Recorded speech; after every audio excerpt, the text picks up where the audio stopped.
success.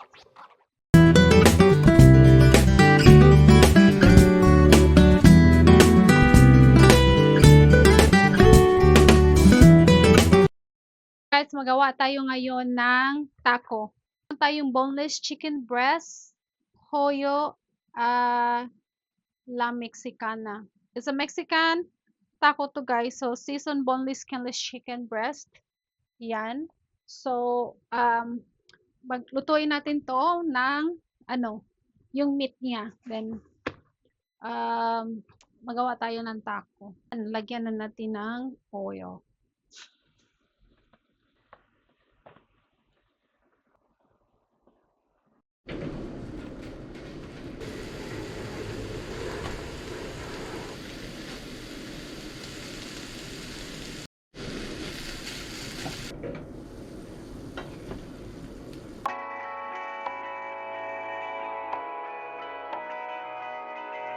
Driving down the highway, doing 95 alone. Trying to reach you, call you, but you won't come to the phone. Remember me, said you'd be my heart's home. Guess you were biding your turn to go. Oh, I really should've known. So, i-prepare na natin yung mga veggies natin. So, meron tayong tomatoes and onion, then cilantro at saka cabbage. So, yun lang yung ilagay natin guys kasi I think yun lang naman siguro masarap, no? And then, hindi na lang natin siya lagyan ng carrots. And then guys, yung natin, yung karne natin, malapit na siyang maluto. Tsaka gusto ko lagyan ng guys, gusto ko lagyan siya ng shrimp. Pero yung shrimp kasi natin hindi siya nato. So, ito lang muna siguro yung ilagay natin, yung chicken.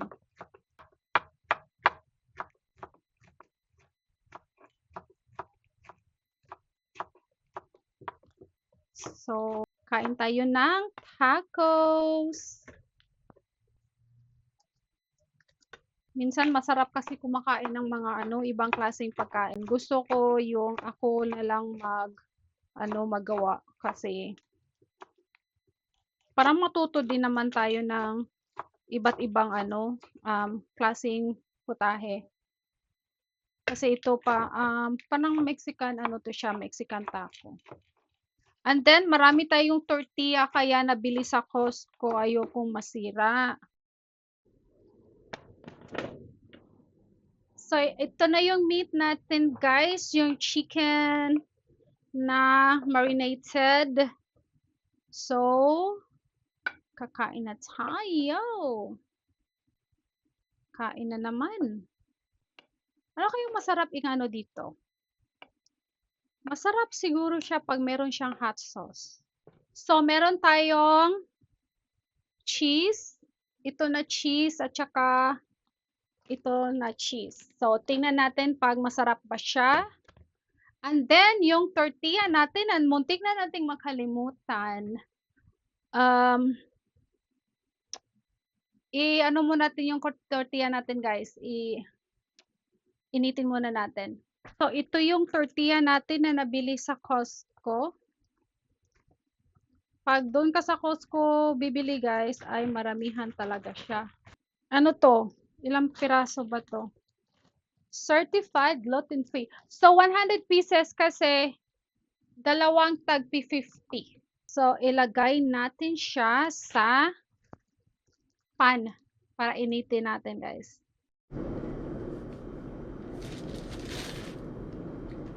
Yan. Tatlo lang gusto ko, guys. Pag gusto nila, di kain sila later. So, yung gusto ko sa tortilla, guys, ilagay sa air fryer kasi crunchy siya. Ay, hindi mo na ilagay sa mainit. So, ito na ay na yung tortilla. Na siya na init na siya.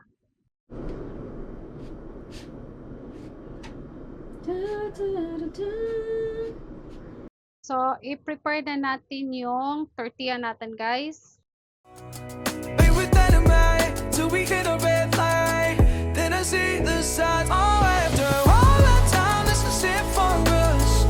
You don't wanna try. God, your love was real, but it's down for us. Now you can't decide. After Masarap daw to, guys, na cheese. Konti lang kasi baka ayaw ko. Ayaw ko yung lasa. And then,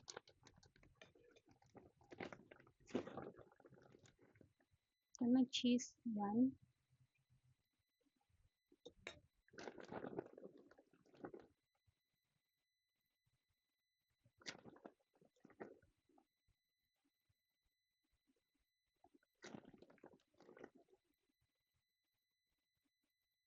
Woo!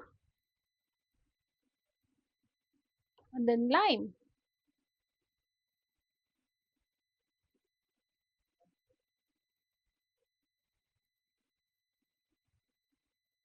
Lagyan natin siya ng hot sauce. Kahit anong hot sauce, masarap siguro. Yan. Ayan. Kain na tayo.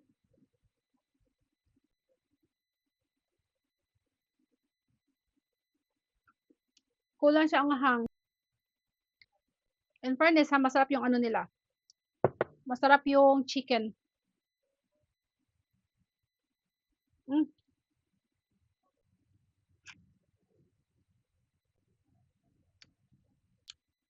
Kain tayo, guys.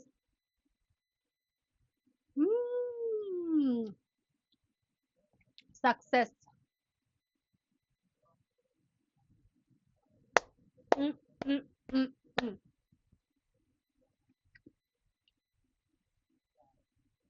Sa susunod, magawa tayo ng shrimp taco. Kasi meron pa tayong natira na yung meat, na chicken na marinated. And then, yung shrimp natin, nakabili tayo ng shrimp na luto na siya, pero naka-frozen. So, dagdagan na lang natin yun. Yun lang yung hapunan natin. And then, tanongin natin sa mister kung ilang piraso yung gusto niya. Kasi gawaan ko din siya, guys. At saka yung anak ko, gustong-gusto din yata din niya ito. At least nakagawa tayo ng taco.